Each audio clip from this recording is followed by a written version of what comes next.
Uma das coisas que me cativa demais sobre a história de Jesus, sobre a vida de Jesus, é com todo o tempo que ele tinha para orar, expulsar demônio, curar, conversar com os discípulos, era o tempo que ele dedicava para oração. A conversa com o Pai fazia parte daquele tempo precioso que Jesus tinha em conversa com o Pai. Quero ler um trecho com você da Palavra de Deus. Está lá em Marcos, no capítulo 1, versículos 35.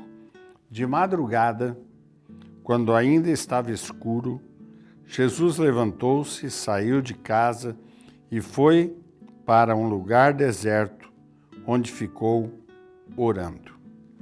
Interessante, né? De madrugada, ainda escuro.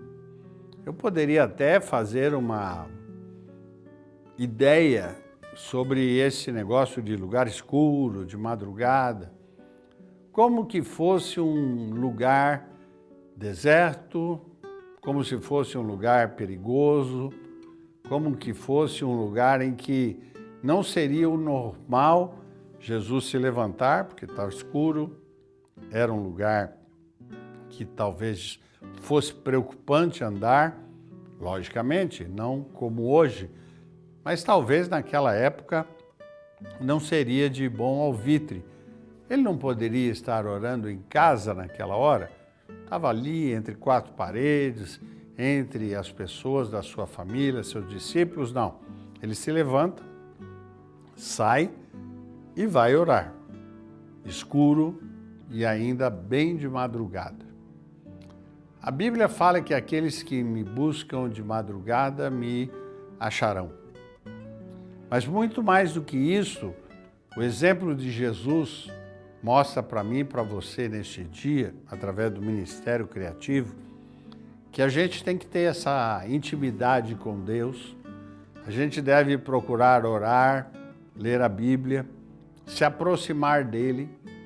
Quantos trechos na Bíblia a gente percebe que Jesus saía um pouquinho da onde ele estava e se afastava e ia conversar com Deus? Lembre-se daquele trecho que teve um momento que ele chamou 3 dos seus discípulos e ele foi falar com o Pai porque ele estava num momento de grande agonia. E ele pede aos discípulos que ficassem ali orando com ele e ele ia um pouquinho mais à frente. Ao retornar, percebeu que os 3 estavam dormindo. Isso aconteceu por 3 vezes. Às vezes eu e você somos que nem os discípulos. A gente não aguenta um tempinho orando ao Senhor que já esmorece, sente sono, sente cansaço, não sabe mais o que falar na oração. Mas Jesus reservou um tempo para orar com o Pai. Mesmo que fosse um momento difícil, mesmo que fosse escuro, como nós lemos agora, ele orou ao Pai. Quero te convidar que neste dia, você e eu, a gente possa começar uma nova etapa da nossa vida, orando ao Pai, buscando ao Pai, falando com Ele, tendo uma comunhão com Ele de tal maneira que Ele possa nos ouvir. E se por acaso não temos muito o que falar, faça que nem Ana, faça os seus gemidos inexprimíveis chegarem até o altar. Tenho certeza que Ele vai nos ouvir. Deus te abençoe. Este é o Ministério Criativo, Pastor Davi Rodrigues. Na paz de Cristo.